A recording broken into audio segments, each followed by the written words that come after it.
As you can tell by the title of this video, it's about a driver being at the right place at the right time. In 2012, at Pocono Raceway, that was Jeff Gordon. We'll skim over the race, but the majority of this will be covering the incident that happens that Gordon was at the right place at the right time. So let's get into it, but just some background for you. Jeff Gordon was on the bubble for the playoffs at this point. This is late in the season. It's August 5th, 2012. Just a few races away from the chase. And so Gordon needing a win. He was 15th in points coming into this race. So a win would have been great because the situation, it would have given him a wild card, I believe. But he was way out of the points, as I said. Got to be top 12 in points or get the wild card. So a win gets you a wild card, basically. I don't know the rules. They're old rules. The old rules, at least. But, yeah, so he needed a win. And here is a quick... This is like the Heartbreakers, but the opposite version. It's lucky, basically. But here we go. Now, Gordon qualified 27th for this race. He has the most wins all time at this track, and he's a four-time champion with 85 wins at this point.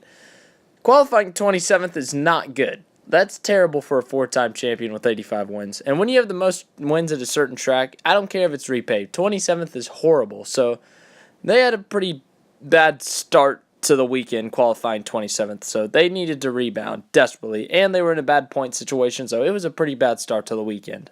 Now this race had already been delayed an hour and a half from rain, and there was more rain coming. So mostly everyone knew once we get to the halfway point, the race is official, it's aggressive time. So there was no messing around with time constraints. They were not aiming for lap 60. They were basically leaning towards lap 80 because that's how close the weather was, and that's what ends up happening. The fastest mover, well, that's been Brad Keselowski.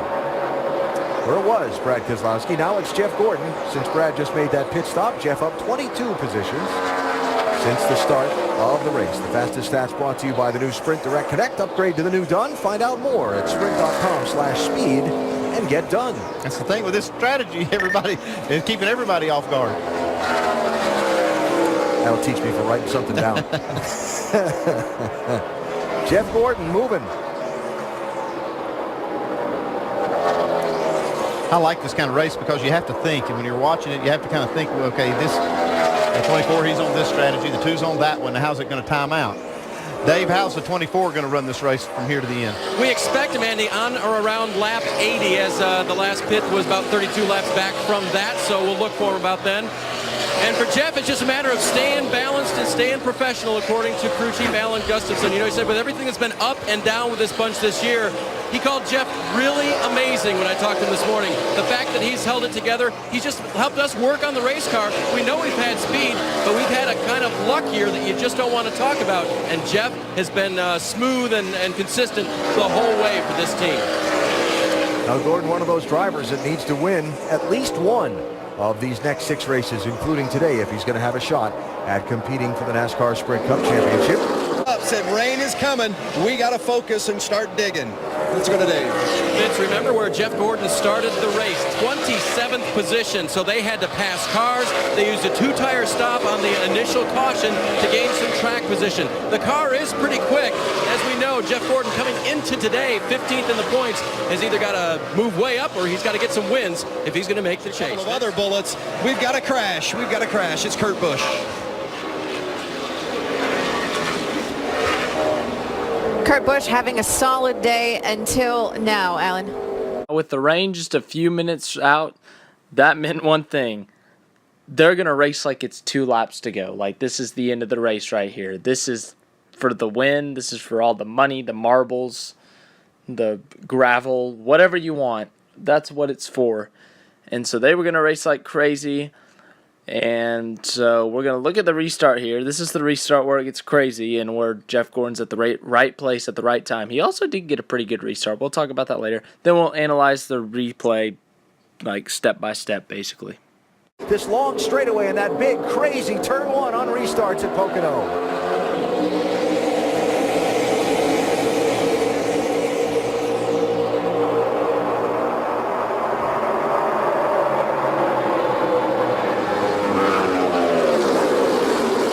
Oh, Jimmy!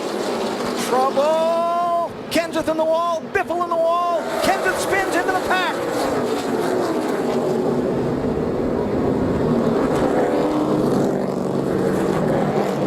Denny Hamlin.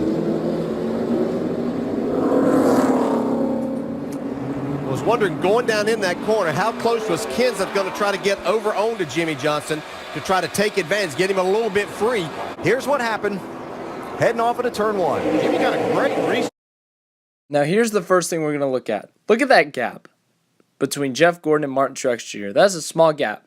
Truex gives him a little bit of a push. So he's restarting 6th, right? He has to get to the inside line, which is the preferred line. And Casey Kane, as you can see, I'll show you in a minute here with a circle. But as you can see, Jeff Gordon gets a little bit of a push from Martin Truex Jr. He has more help. Whereas Casey Kane, here's the picture, has a huge gap to the guy behind him. So he has basically no help. Whereas Jeff Gordon has a huge push behind him, giving him a shove to get up in front of Kane and eventually being able to clear Kane, giving him the preferred line. So when everyone shoots up the track and wrecks, Gordon has the preferred line and ends up taking the lead for his first lead of the day and eventually the win. And we'll keep on going into detail of this restart.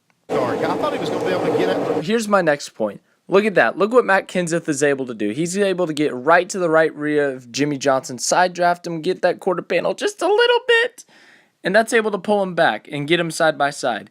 If Kenseth doesn't do this, Johnson pulls away with the lead, and this whole wreck never happens, or most likely never happens with the top 4, and doesn't give Jeff Gordon the opportunity to dive at the bottom and take the lead.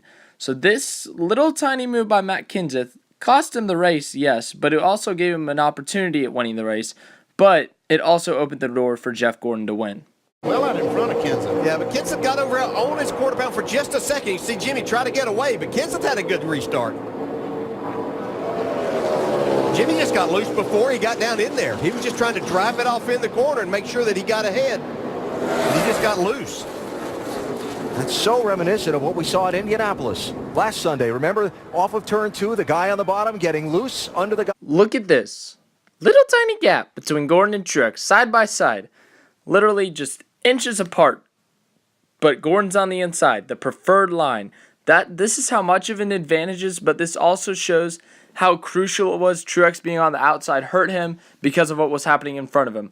Here is a picture of the like splits. It's like the line between where Truex was going and then just another circle of the gap after that. But yeah, so that was crucial to this restart as well.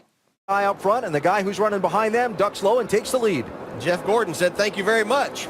It worked to Jimmy Johnson's benefit last Sunday at Indy. Now, as expected, Jeff Gordon won the race due to a rain delay cancellation, but he won due to the crazy circumstances of a wreck and a good restart. So right place, right time. That's why it's called this. So he ended up winning. He ended up passing Bill Elliott officially passing Bill Elliott for the most wins at Pocono. As for the rest of the 2012 season, didn't go too hot. He kind of intentionally wrecked Clint Boyer, as you guys know. But then he won at Homestead. He got his first ever Homestead win to end the season. But this next sentence basically describes Jeff Gordon's 2012 season right here. For all the things that have gone wrong for us this year, I still can't believe what just happened. And we are at the right place at the right time. Finally had something go our way. And right place at the right time? Dang right, Jeff. Dang right. That's why I called it this video. Right place, right time. Jeff Gordon 2012 Pocono, Pennsylvania 400.